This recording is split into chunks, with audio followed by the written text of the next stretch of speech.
கிருத்திகை விரதம் என்றால் என்ன? கிருத்திகை நட்சத்திரம் வரும் நாளில் குறிப்பாக முருகப்பெருமானை வழிபட்டு கடைபிடிக்கப்படும் விரதமே கிருத்திகை விரதம். இது முருக வழிபாட்டில் மிகவும் முக்கியமான விரதமாக கருதப்படுகிறது. கிருத்திகை விரதம் ஏன் கடைபிடிக்கப்படுகிறது? 1. முருகப்பெருமானின் பிறப்புடன் தொடர்பு. முருகன் கிருத்திகை நட்சத்திரத்தில் 6 கிருத்திகை தேவியர்களால் வளர்க்கப்பட்டவர்.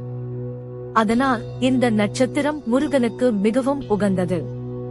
அந்த நாளில் விரதம் இருந்து வழிபட்டால் முருகனின் அருள் நேரடியாக கிடைக்கும் என்பது நம்பிக்கை. 2. பாவங்கள் நீங்கி நன்மை பெறுக.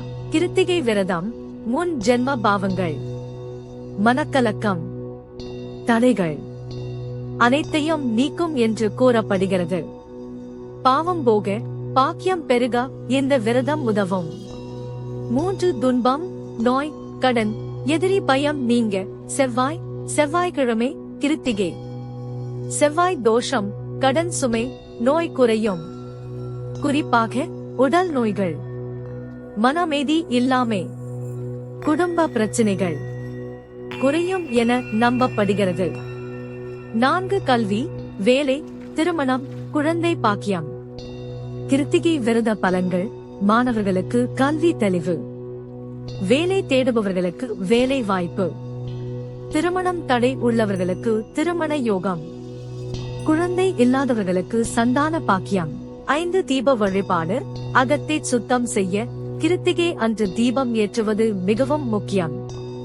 தீபம் என்றால் அகஞானம், தீய எண்ணங்கள் நீக்கம், ஆத்ம சுத்தி, உள்ளத்தின் இருள் நீங்கி ஞான ஒளி பிறக்கும் என்பதே இதன் தத்துவம். கிருத்திகை விரதம் எப்படி அனுஷ்டிக்க வேண்டும்? சுருக்கமாக: காலை எழுந்து ஸ்நானம், முருகனுக்கு விளக்கு, செவ்வரளி பூ, பழம், தேன், பால், ஓம் சரவணபவ, கந்தர் சஷ்டி கவசம், திருப்புகழ் பாராயணம். மாலை தீபம் ஏற்றி வழிபாடு. இரவில் எளிய உணவு அல்லது பழம். தை கிருத்திகை, தாய் கர்த்திகை சிறப்பு. தை மாதத்தில் வரும் கிருத்திகை நட்சத்திரம் மிகவும் சக்தி வாய்ந்த நாள். ஏன் விசேஷம்? முருகனின் அருள் பல மடங்கு கிடைக்கும். செவ்வாய் தோஷம், திருமண தடை, கடன் சுமை குறைய மிகவும் உகந்த நாள். இந்த நாளில் விரதம் இருந்தால் பழைய தடைகள் உடையும், புதிய நல்ல தொடக்கம் கிடைக்கும்.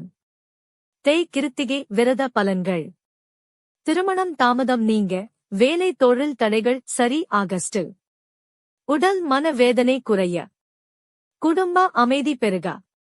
தை கிருத்திகை அன்று செய்ய வேண்டியது சுருக்கம்: காலை ஸ்நானம், முருகன் வழிபாடு, தீபம் ஏற்றுதல் மிக முக்கியம். ஓம் சரவணபவ 108 முறை, கந்தர் சஷ்டி கவசம், திருப்புகழ், எளிய உணவு அல்லது பழம்.